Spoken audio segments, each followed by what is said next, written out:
Bayangkan Anda memegang sebuah batu. Benda itu dingin, keras, diam, tidak bergerak, tidak bereaksi, tidak menunjukkan tanda-tanda kehidupan. Dalam cara pandang biasa, kita langsung menyimpulkan benda itu sepenuhnya tidak sadar. Tetapi sekarang, saya ingin Anda melihatnya dari sudut pandang yang berbeda. Bagaimana jika pada tingkat paling dasar, jauh di bawah yang bisa kita lihat, batu itu memiliki sesuatu. Bukan pikiran, bukan emosi, bukan kesadaran seperti manusia, tetapi semacam rasa keberadaan yang sangat sederhana. Sesuatu yang tidak kita pahami, tetapi bukan nol. Jika ide ini terdengar aneh, justru disitulah kita mulai memasuki dunia panpsikisme.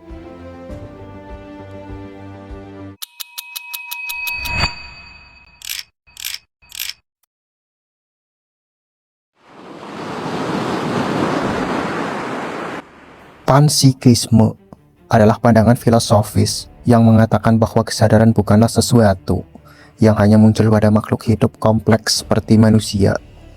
Sebaliknya, kesadaran dalam bentuk paling sederhana sudah ada di seluruh realitas, bahkan pada tingkat paling dasar seperti partikel. Dan meskipun ide ini terdengar modern atau bahkan liar, sebenarnya ia memiliki akar yang sangat panjang dalam sejarah pemikiran manusia. Filsuf seperti Baruch Spinoza sudah lama mengusulkan bahwa realitas dan kesadaran tidak bisa dipisahkan secara mutlak. Dalam pandangannya, alam semesta dan Tuhan adalah satu kesatuan. Namun dalam era modern, panpsikisme kembali dihidupkan dan dipopulerkan oleh filsuf kontemporer seperti David Chalmers, yang dikenal karena mengangkat kembali masalah paling sulit dalam studi kesadaran, hard problem of consciousness. Sekarang kita masuk lebih dalam. Kita sedang membaca ini, kita sedang melihat kata-kata, kita memahami maknanya. Tetapi yang sering kita lupakan adalah kita tidak hanya memproses informasi, kita mengalami. Ada rasa melihat, ada rasa memahami, ada kita yang hadir di balik semua itu. Dan pertanyaannya adalah, dari mana semua ini berasal? Ilmu pengetahuan modern sangat kuat dalam menjelaskan proses. Kita tahu bahwa otak bekerja melalui neuron, sinyal listrik, dan reaksi kimia. Kita bisa memetakan bagian otak yang aktif saat Anda bahagia, sedih, atau berpikir. Tetapi ada satu hal yang tidak bisa dijelaskan oleh semua itu.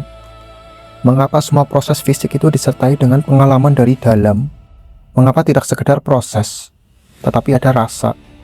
Inilah yang disebut oleh David Chalmers sebagai hard problem of consciousness. Dan sampai hari ini, tidak ada penjelasan ilmiah yang benar-benar memuaskan. Sekarang bayangkan kita melakukan eksperimen pikiran. Kita ambil otak manusia, lalu kita pecah menjadi bagian-bagian kecil, neuron, molekul, atom. Di titik mana kesadaran itu berada? Apakah ada satu neuron yang menyimpan rasa sedih?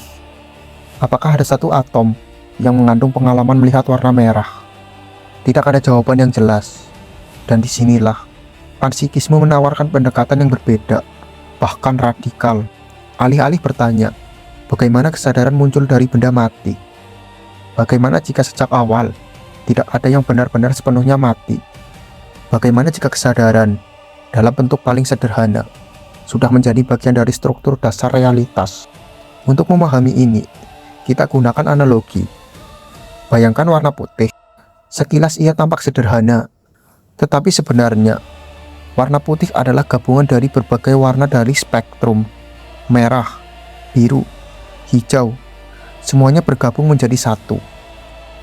Panpsikisme melihat kesadaran dengan cara yang mirip.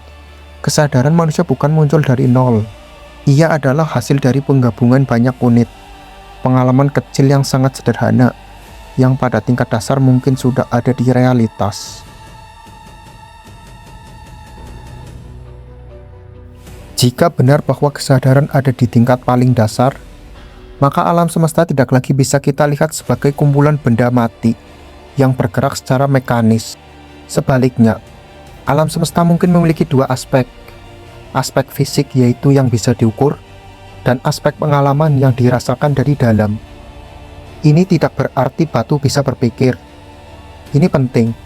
Panpsikisme tidak mengatakan meja punya pikiran seperti manusia, tetapi ia mengatakan mungkin tidak ada yang benar-benar nol kesadaran.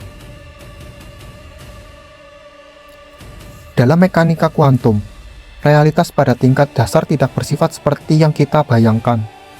Partikel bisa berada dalam banyak kemungkinan sekaligus. Ada ketidakpastian yang tidak bisa dihilangkan. Eksperimen seperti double slit menunjukkan bahwa hasil bisa berubah tergantung kondisi pengamatan. Perlu saya tekankan, fisika modern tidak mengatakan bahwa kesadaran manusia menciptakan realitas, tetapi fisika menunjukkan bahwa realitas itu jauh lebih misterius daripada sekedar benda mati yang pasif. Dan di celah misteri itu, muncul ruang bagi pemikiran seperti panpsikisme.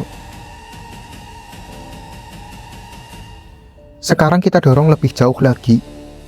Jika kesadaran adalah bagian dari realitas, maka otak manusia bukanlah pencipta kesadaran, melainkan pengatur atau pengorganisasi. Otak seperti konduktor orkestra. Ia tidak menciptakan suara dari nol, tetapi menyusun berbagai elemen menjadi satu harmoni. Namun disinilah muncul masalah terbesar dalam panpsikisme, combination problem. Bagaimana kesadaran kecil bisa benar-benar bergabung menjadi kesadaran utuh? Mengapa kita tidak merasakan jutaan kesadaran kecil dalam otak kita? Mengapa hanya ada satu, aku? Ini adalah pertanyaan yang belum terjawab hingga sekarang. Dan sekarang, kita sampai pada bagian paling dalam. Jika kesadaran adalah seluruh realitas, maka manusia bukanlah sesuatu yang terpisah dari alam semesta. Kita adalah bagian dari proses yang lebih besar. Kita adalah titik di mana realitas menjadi sadar akan dirinya sendiri. Pemikir seperti Baruch Spinoza bahkan melihat Tuhan bukan sebagai entitas terpisah, tetapi sebagai keseluruhan realitas itu sendiri. Dalam cara pandang ini, tidak ada pemisahan mutlak antara manusia, alam, dan yang ilahi. Namun kita harus jujur secara intelektual. Panpsikisme bukanlah jawaban final. Ia adalah kemungkinan, sebuah cara baru untuk melihat masalah lama. Ia tidak menyelesaikan semua pertanyaan, tetapi ia membuka perspektif yang sebelumnya tertutup. Dan mungkin, ini adalah hal terpenting yang bisa kita bawa dari pelajaran ini. Selama ini, kita berpikir bahwa kita adalah makhluk kecil di alam semesta yang besar dan tidak sadar. Tetapi panpsikisme mengajak kita melihat sebaliknya. Mungkin kita bukan sekedar bagian dari alam semesta. Mungkin kita adalah cara alam semesta untuk menyadari dirinya sendiri. Dan jika itu benar, maka setiap pengalaman kita, sekecil apapun, bukan hanya milik kita, tetapi bagian dari sesuatu yang jauh lebih besar.